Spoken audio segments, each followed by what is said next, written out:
Halo Sobat Beta UFO, hari ini kita akan bahas seperti biasa topik-topik tentang UFO dan alien. Dan kali ini saya Nur Agustinus bersama dengan Mas Reza, Ya, Mas Reza Wardana ya. ya. Dari Beta UFO, Ketua Beta UFO. Nah, topik yang akan kita bahas kali ini ya beraneka ragam sebetulnya, tapi kita lebih mengkhususkan tentang alien. Apa itu alien?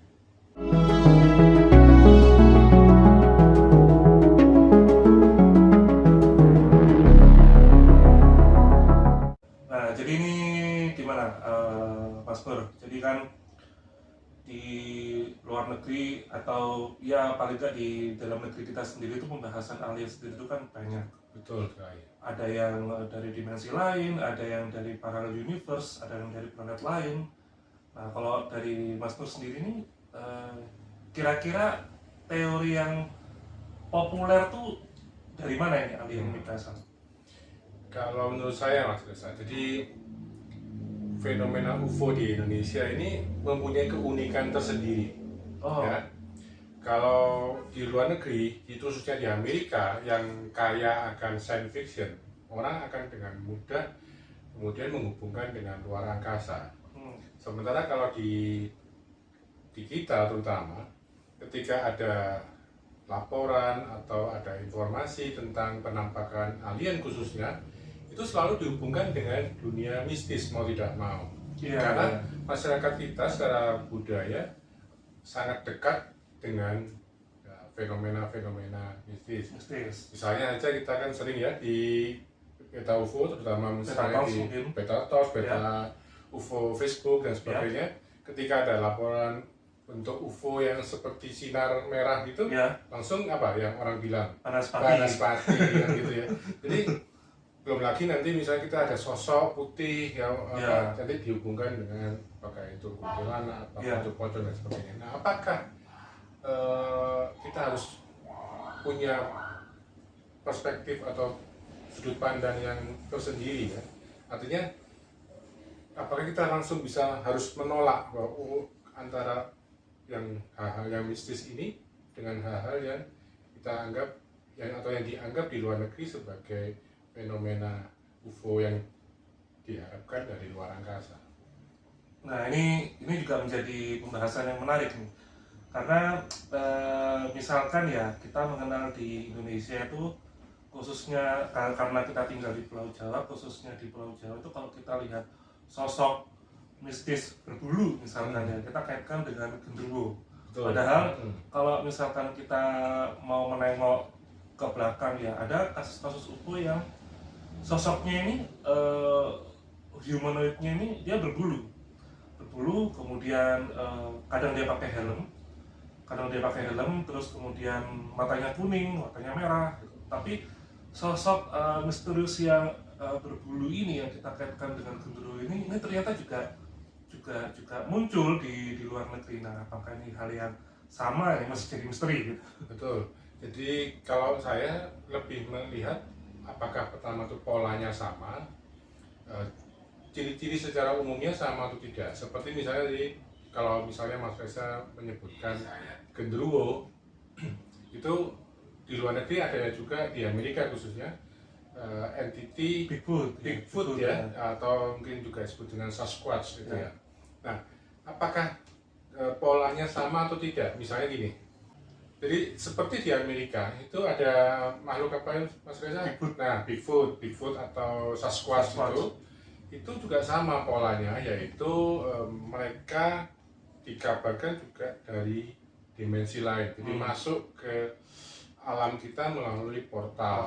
Nah, alasan mereka adalah tidak pernah ditemukan adanya kerangkanya. Ya, betul. Kita juga tidak pernah menemukan kerangkanya genderuwo kan. Ya. Nah, yang kedua adalah ada interaksi antara Bigfoot ini dengan manusia.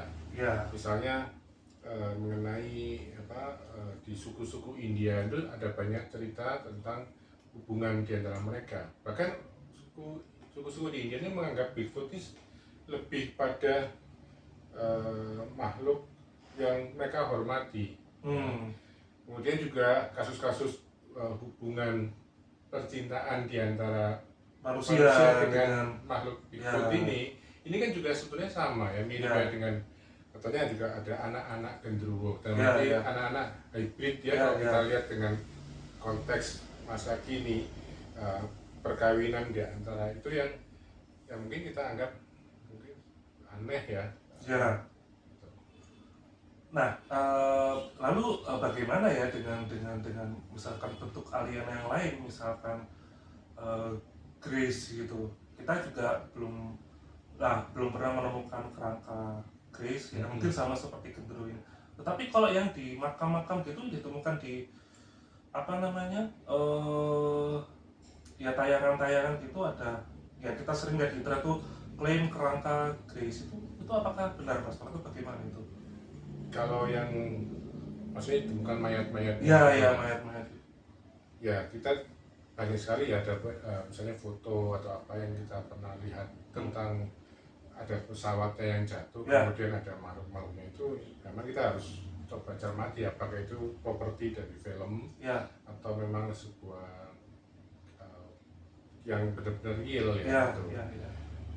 Ya, memang kalau kita di sini itu tampaknya belum pernah ada ditemukan mayat Ya. alien, walaupun atau aliennya sendiri Ya. yang bisa diteliti ya. Iya, betul. Walaupun ada beberapa informasi yang mengatakan bahwa di Indonesia sendiri sebetulnya pernah terjadi kasus jatuhnya pesawat aneh ya, yang kemudian juga ada juga rumors yang mengatakan bahwa ada makhluk-makhluk yang kemudian sempat untuk diperiksa juga Ya. gitu. Tapi mengenai kebenarannya memang perlu diinvestigasi lebih lanjut gitu. Betul, betul, betul. Nah, kalau misalnya mengenai Grace, kita kan tahu ada makhluk yang kecil ya. Ya. Pada umumnya digambarkan telanjangnya tidak berpakaian, tapi ada juga yang mengatakan bahwa memang pakaiannya seperti itu, jadi seperti kulit gitu. Nah, gundul juga ya, tidak berambut gitu. Apakah itu mirip dengan tuyul? Nah, kalau kasus ini saya tuh pernah dengar ya, karena memang saya pernah saya punya kerabat di desa-desa gitu. Nah, itu kalau tuyul itu rasa-rasanya dari cerita-cerita mereka ya, ini yang sama itu hanya badan kecil. Ya. Hanya badan kecil, kemudian bentuknya ya seperti anak kecil gitu, seperti anak kecil. Terus mereka katanya itu entah, saya lupa ya, entah hanya mengenakan celana dalam saja atau bagaimana gitu. Dan mereka itu memang majikannya adalah manusia. Jadi mungkin ada dukun atau ya paranormal ya, atau mungkin ya dukun lah ya, itu yang jadi majikan atau mungkin mandornya si tuyul ini gitu, untuk mencuri uang. Dan tuyul nanti bisa diperjualbelikan ke si A gitu, misalkan ingin kaya dengan melihara tuyul gitu. Nah, tuyul ini akan diberikan gitu. Jadi bisa disewakan. Ya, dialihfungsikan bukan ya, pemilikan. Iya, alih-alih kepemilikan seperti itu. Nah, menarik juga ya. Jadi kalau misalnya mengenai tuyul ini memang kalau kita mengatakan bahwa tuyul ini alien, pasti banyak orang yang menyaksikan atau tertawa bahkan ya, kok bisa? Karena apa? Karena ketika orang membahas atau membicarakan alien kan dalam konsepnya adalah itu dari luar angkasa yang seharusnya berteknologi dan punya pesawat. Tapi kan tuyul ini kan kayaknya makhluk yang primitif banget, dan kok maunya disuruh jadi budaknya maksudnya untuk nyuri gitu ya. Sementara, nah tapi justru anehnya ini kalau melihat kembali ke awal tadi, yaitu kalau kita lihat polanya, bagaimana kalau misalnya alien Grey yang di Amerika itu misalnya, itu juga sama, mereka bekerja sama dengan manusia. Artinya ada semacam kerjasama atau ikatan atau semacam ya boleh dibilang tukar menukar. Artinya Grey-nya dapat apa dan kemudian Grey-nya memberikan apa? Apakah Grey-nya memberikan teknologi, sama dengan ini tuyulnya memberikan uang, manusianya kemudian memberikan tumbal apa? Nah, manusia konon katanya kasus-kasus penculikan alien di Amerika khususnya itu adalah bagian dari agreement mereka bahwa pihak Grey ini memberikan teknologi dengan imbalan bahwa orang-orang atau warga Amerika ini boleh diculik oleh pihak Grey untuk keperluan pihak alien ini. Mungkin ada pandangan dari Mas Reza. Kalau saya mengamati kayak kasus-kasus di Amerika tuh memang memang aneh ya, terutama kasus orang hilang. Nah, saya kurang tahu ini ada hubungannya atau enggak. Tetapi begini, ada sepasang kekasih itu saling membunuh. Nah, ternyata misalkan si cowok ini merasa si laki-laki ini adalah reptilian justru. Jadi dilukai, kemudian si perempuan ini juga merasa si cowok ini sebagai reptilian. Jadi saya kurang tahu apakah ini kemudian ada apa namanya usaha untuk mengecoh ya, sehingga membunuh atau menghilangkannya ini seperti kecelakaan atau apa. Tapi memang banyak orang hilang. Kayak ada satu kasus itu menarik, seorang laki-laki dia menelpon keluarganya, dari pengakuannya keluarganya itu hanya mendengar kata terakhir dari si laki-laki ini, dia ngomong shit gitu, terus sudah hilang. Habis itu dia nggak ditemukan lagi. Jadi kayak dia habis melihat sesuatu, habis itu dia menghilang. Nah ini mungkin saja gitu. Ya. Tadi Mas Reza bilang atau menyebutkan satu jenis yang lain lagi, yaitu reptilian. Iya. Nah ini menarik juga Mas Reza, Ya. karena kita kalau membayangkan reptilian kan juga sama ya, bahwa di luar negeri itu bahwa ada alien yang jenis reptilian, biasanya digambarkan ada dua tipe terutama. Yang satu memang reptilian dengan makhluk yang bersisik ya, menyeramkan biasanya. Matanya juga seperti mata reptil, dan seringkali di video-video kita lihat katanya ada orang-orang yang bisa blink matanya seperti mata reptil gitu. Dan yang tipe yang kedua yang ada sayapnya, yang lebih sering disebut dengan draconian biasanya, atau draco. Nah itu bukankah di Indonesia atau di Nusantara ini juga sama, ada makhluk yang kita sebut dengan siluman buaya atau siluman ular, yang artinya buaya atau ular atau makhluk-makhluk ini adalah juga jenis-jenis reptilian, makhluk-makhluk humanoid dengan mungkin secara genetik mereka adalah reptil, dan mereka juga berada di dimensi lain. Nah, nampaknya seperti yang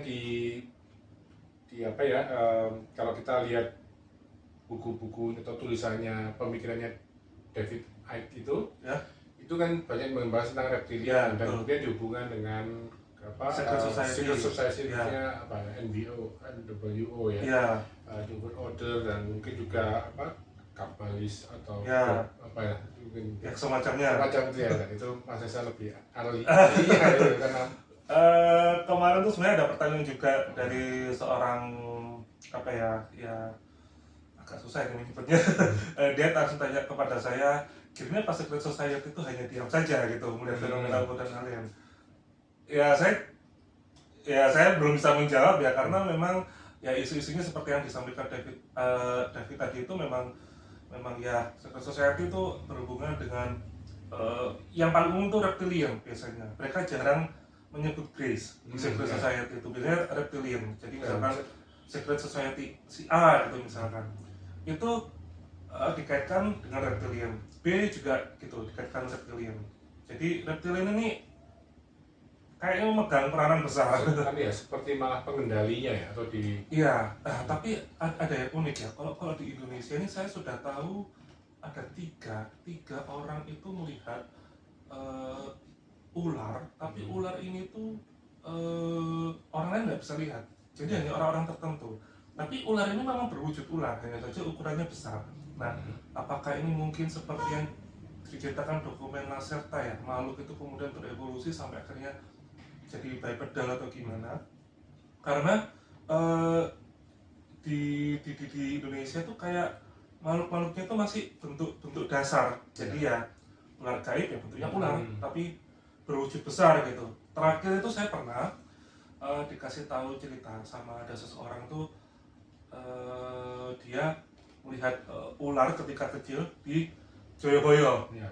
Lalu tuh naik, dia ngasih tahu tukang becak, ada ular di situ. Gitu. Terus ya kata tukang becak, ini ular apa sih? Nah terus becaknya jelubuk. Jelubuk itu Jatuh ke depan. Ya. tertabrak, seperti sesuatu yang tidak kelihatan. Menabrak satu dinding yang tidak tampak ya, atau apalah gitu. Sesuatu makhluk. Sesuatu Makhluk. Karena dia bilang tuh ularnya tuh besar sekali. Dan ketika dikasih tahu ada ular gitu, ular apa gitu, terus aja dia ngontel kan, terus ngontel terus nabrak dia, nabrak jatuh semua. Nah terus ya bagi yang bisa lihat kayak seperti orang ini tadi, ya dia merasa dia melihat ular. Saya tanya, ularnya kayak gimana sih? Besar sekali itu. Terus saya tanya apa selengan saya, gitu lebih gede lagi. Jadi gede sekali ya, bentuknya seperti ular. Warnanya agak ya ada coraknya hitam agak kuning seperti itu. Nah kebetulan gini, ini kalau saya tadi Mas Reza juga menyebutkan tentang dokumen Lacerta. Ya. Nah di dokumen Lacerta itu makhluk yang mengaku reptilian ini mengatakan bahwa mereka memiliki kemampuan shifting, mengubah tubuhnya, mengubah bentuknya. Jadi bisa saja kalau kita melihat seseorang itu tampak seperti manusia biasa, ya sebetulnya itu bukan manusia, tapi ya reptilian yang sedang mengubah wujudnya menjadi seperti kita gitu. Oleh karena itu yang di dokumen Lacerta itu dia tidak mau difoto. Karena kalau difoto kan kelihatan aslinya. Sebab kamera atau film itu tidak bisa dipengaruhi dia. Jadi mengubahnya nampaknya bukan secara fisik mereka berubah, tapi mungkin lebih pada mempengaruhi pikiran. Ya, itu kan masuk akal.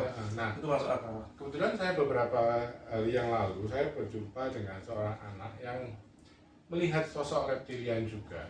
Itu ya. Di mana itu? Dia tinggal di Solo ya. Jadi nah, yang menarik justru gini, ada ya anehnya memang dia beberapa kali melihat. Saya justru kemudian mempunyai pemikiran bahwa sebenarnya yang dikatakan Mas Reza, kenapa kok orang itu bisa melihat sementara yang pengemudi becaknya tidak ya? Apakah makhluk ini hanya menampakkan diri pada orang-orang tertentu saja, orang-orang yang mungkin katakanlah mempunyai mata ketiga, atau mungkin dia indigo, atau mungkin dia punya kemampuan extrasensory perception ya. Nah anak ini pernah melihat Man in Black ya. Jadi dia melihat sosok tidak terlalu besar, jadi ya mungkin hampir seperti manusia, tapi pakai topi, tapi bukan topi yang seperti Man in Black di film itu. Topinya ya topi biasa, topi cap, topi biasa ini ya, hitam, dan bajunya juga hitam ya. Nah yang aneh adalah penampakan fisiknya. Jadi dia punya mulut yang besar bahkan hampir telinganya. Terus kulitnya warnanya hijau, bersisik, matanya itu bagian putihnya itu merah. Kalau mata kita kan putih ya, ada hitamnya dan ada putihnya. Ini putihnya ini merah. Lalu makhluk ini seperti membawa alat jarum dan jalannya kemudian menabrak-nabrak katanya gitu. Menabrak-nabrak. Jadi dia bisa mungkin nabrak orang-orang di sekitar. Tapi orang-orang ini tidak melihat, dia yang melihat. Gitu. Nah itu satu. Kemudian dia juga pernah ada pengalaman lainnya juga dengan reptilian. Saya juga pernah mendapatkan sebuah informasi di Bandung, khususnya di Dago itu pernah ada juga seorang kalau tidak salah Hansip waktu itu bertemu dengan makhluk reptilian ini dan sempat dia disambit, dicambuk seperti cambuk itu oleh bagian tubuh dari reptilian ini, dan dia mengalami sampai sakit sampai beberapa hari. Artinya makhluk ini sepertinya banyak ya Mas Reza di antara kita, tapi hanya orang-orang tertentu yang kemudian bisa melihat dalam wujud aslinya, entah itu dalam bentuk ular atau humanoid reptilian. Tapi ada juga yang kemudian dia bisa muncul seperti kita, sehingga kita tidak mengetahui bahwa dia itu adalah reptilian. Kalau kasus-kasus di Surabaya sebetulnya, kalau yang saya dengar dari seorang rekan yang beliau sudah almarhum sayangnya, tinggal tidak bisa kita ajak ngobrol-ngobrol saat ini, yaitu di Surabaya itu atau di daerah-daerah yang dekat-dekat dengan sungai besar, itu ada yang dinamakan makhluk kroman. Entah apakah itu istilahnya dari, saya kemudian pikir apakah kroman ini krokodil man gitu ya, tapi mereka nyebutnya kroman. Nah, kroman ini adalah makhluk-makhluk buaya, siluman buaya yang sering naik ke permukaan dan mereka juga sering menanggap seperti wayang gitu ya, mengadakan pagelaran ketika mereka ada acara, entah mungkin hajatan pernikahan di antara mereka, dan mereka dibayar, maksudnya orang yang memberikan wayang ini dibayar oleh mereka, tapi ketika mereka pulang mereka selalu diperingatkan, diwanti-wanti begitu, tidak boleh menoleh ke belakang. Nah, jadi menjadi suatu hal yang menarik buat saya ketika di fenomena UFO ini ada juga makhluk-makhluk yang katanya konon berada di underground, di bawah tanah, atau kita sebut dengan inner earth civilization. Demikian juga misalnya Snowden itu yang seorang yang hacker bukan hacker ya, whistleblower ini itu mengatakan bahwa Amerika sudah bekerja sama dengan makhluk-makhluk yang usianya sudah jutaan tahun, di peradaban mereka sudah jutaan tahun, yang tinggal di bumi ini tapi di bawah tanah gitu. Tinggal mereka juga membangun fasilitas underground base ya, pangkalan di bawah tanah, dan mereka juga seperti di Dulce Base yang di Amerika itu, mereka juga melakukan heartbeat. Hingga nampaknya upaya-upaya alien yang di Amerika, mungkin kalau di Indonesia ini ada makhluk-makhluk yang sejenis serupa, secara teknologi mungkin memang beda, ya. Jadi, tapi apakah alien yang di Amerika dengan alien yang di Indonesia ini bisa sama ya, atau tidak gitu ya? Karena kalau kita terus bahas tentang alien yang khas Indonesia, yaitu seperti tadi itu ya, Pak Tuyul misalnya, genderuwo gitu ya, atau misalnya seperti yang ini makhluk siluman buaya, saya kira di Kalimantan, di Sumatera, di Sulawesi, bahkan sampai Papua, mungkin banyak sekali ya cerita-cerita seperti ini. Gimana pandangan Mas Reza? Oh iya, ini saya tadi teringat ya, ini kembali lagi ke reptilian tadi itu. Saya belum izin orangnya sih, apakah apa namanya bisa disebut enggak? Ya, sebut saja namanya. Ya, si A gitu ya, misalkan si A. Nah, si A ini dia mengaku dia seorang indigo. Jadi suatu ketika dia kalau lihat kuntilanak atau semacamnya itu kayak dia berwujud utuh. Jadi bukan transparan atau apa, tapi dia wujud kayak kita. Terus dia pernah bilang ke saya, tadi saya teringat soal reptilian yang jadi humanoid.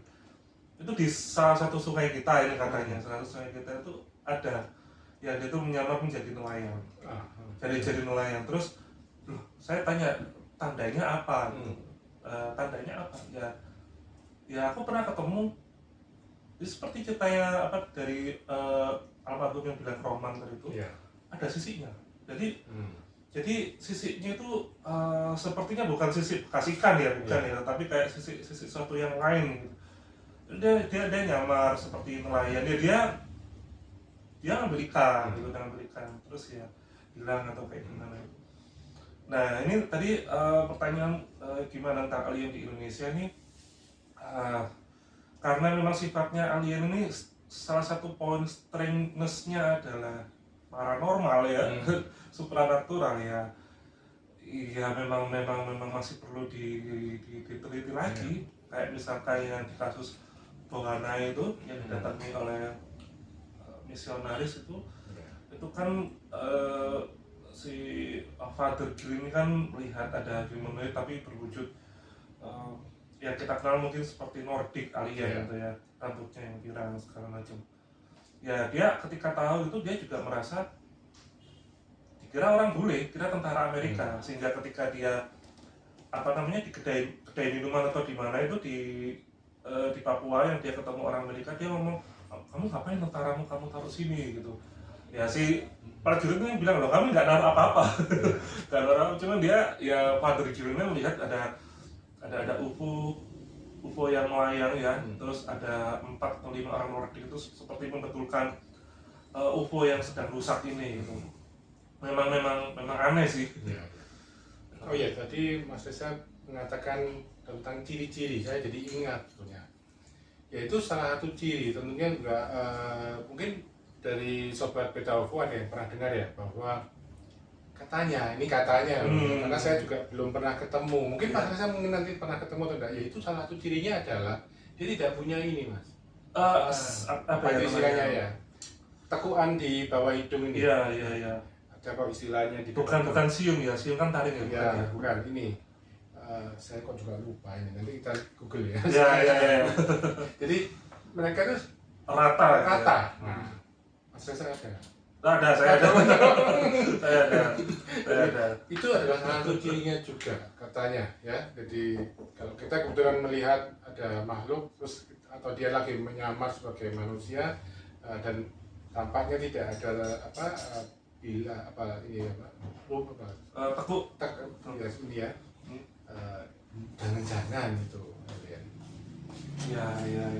bisa jadi sih, bisa jadi kayak rata aja gitu ya, nggak ada tekuknya ya. Iya. Nah memang jadi gini, kalau kita lihat ya fenomena ini tampaknya memang global ya, sehingga kalau dari saya pribadi itu jika seseorang di Indonesia ingin melakukan penelitikan lebih dalam tentang fenomena UFO atau alien ini, mungkin juga jangan merasa jangan merasa bukan minder, tapi lebih pada ragu-ragu ya. Kalau misalnya ternyata fenomena ini memang menyerempet banyak dengan fenomena yang kita anggap mistis. Ya. Kita memang kalau kan seringkali kita kan hanya mendapat informasi dari luar negeri, khususnya dari Amerika ya. Dan di sana kan dikaitkan bahwa UFO itu adalah dari luar angkasa. Karena pada waktu saya jujur ketika masih tahun-tahun 80-an ketika saya pertama kali menyukai tentang fenomena UFO ini, tentu harapan saya itu memang ada luar angkasa, masa di alam semesta yang begitu luas ini hanya manusia. Terus ternyata lah kok ini berhubungan dengan dunia-dunia gaib ini kan rasanya kok mengecewakan sekali. Jadi jangan kecil hati. Tapi justru di sini menariknya karena apa? Justru di luar negeri seperti George Valley dan sebagainya itu mengatakan bahwa mereka sendiri masih bingung ya tentang asal usulnya dari mana, tapi nampaknya ini interdimensional. Dan mungkin ini kasusnya saya dengar juga banyak mewawancarai dan bertemu teman-teman dari Indigo ya, mungkin ada banyak cerita. Mungkin Mas Reza bisa memberikan pandangan tentang hal ini. Saya pernah memang mewawancarai sebuah komunitas Indigo dan mereka mengaku bahwa pernah bertemu dengan sosok bertubuh abu-abu itu dengan mata besar hitam dan dengan kendaraan gitu. Dengan kendaraannya dia bilang sih, Mas tahu mobil Mercy nggak? Tahu ya. Bayangkan itu seperti itu tetapi nggak ada rodanya. Jadi mungkin Mercy ini maksudnya adalah kendaraan ini bagus, kemudian dia memang fungsinya sebagai kendaraan dan tanpa roda, artinya mungkin anti gravitasi atau semacamnya. Nah, ya itu sih. Jadi seolah Grace ini memang sifatnya kayak interdimensional. Dan apakah kan yang terbaru, bukan yang terbaru ya, sejak tahun 2000-an hingga akhir ini ada konsep namanya itu dari parallel universe. Nah, apakah parallel universe ini maksudnya adalah dimensi lain? Nah, itu juga perlu kita teliti lagi. Ya memang ini juga makin kompleks ya, karena tidak hanya sekedar dari luar angkasa. Dari luar angkasa ini sudah luas banget. Tapi memang salah satu kendala adalah gimana ya mereka bisa bepergian dari satu bintang ke bintang lain yang jaraknya itu kan jauh banget ya. Kita ke Solo atau ke Jogja aja boyok sudah semua. Kalau pergi dari yang beratusan juta kilometer gitu ya, akan butuh pesawat yang bisa mungkin seperti di film Star Trek, betul. Dengan kecepatan atau dengan teknologi warp gitu. Nah, Tapi kemudian juga ada teori yang mengatakan belum lagi teori yang dari masa depan, masa lalu iya, itu itu. time travel, itu aja lebih pusing lagi. Ya. Nah, tapi fenomena tentang dari dimensi lain itu sebenarnya kita ini sudah akrab sebenarnya. Ya, Secara ya. kultural kita ini sudah terbiasa, cuman kita menyebutnya hal yang gaib. Ya. Terus kesannya tidak canggih sama sekali Iya, iya, iya. Dan nah ini mungkin tantangan buat kita. Bahkan sekarang banyak ya sebenarnya film-film fiksi ilmiah ataupun film-film fantasi seperti yang sekarang mungkin lagi main Thor ya. Itu kan juga dari Asgard ya. Apakah Asgard itu dari extraterrestrial atau dari interdimensi, atau juga film seperti yang Doctor Strange Multiverse of Madness itu, bahwa mimpi-mimpi kita itu ternyata kejadian yang nyata di tempat yang berbeda, tempat universe yang lain, universe yang lain. Mungkin suatu ketika kita akan mengajak rekan kita yang sudah banyak pengalaman dan cerita tentang multiverse ini. Ya kira-kira gitu sobat Beta UFO. Ya ini ngobrol-ngobrol singkat dengan Mas Reza Wardana, beliau ketua Beta UFO Indonesia, dan kita membahas banyak fenomena tentang UFO, alien. Jika ingin ikut bergabung dalam diskusi, kita ada Facebook group, ya, ada WhatsApp group, nanti bisa menghubungi Mas Reza Wardana ya. Dan kita juga akan ada kegiatan-kegiatan lain yang menarik, seminar-seminar ya. Dan juga proyek-proyek interaktif ya. Terus juga mungkin teman-teman dan sobat Beta UFO bisa ikut berpartisipasi dalam kegiatan-kegiatan Beta UFO.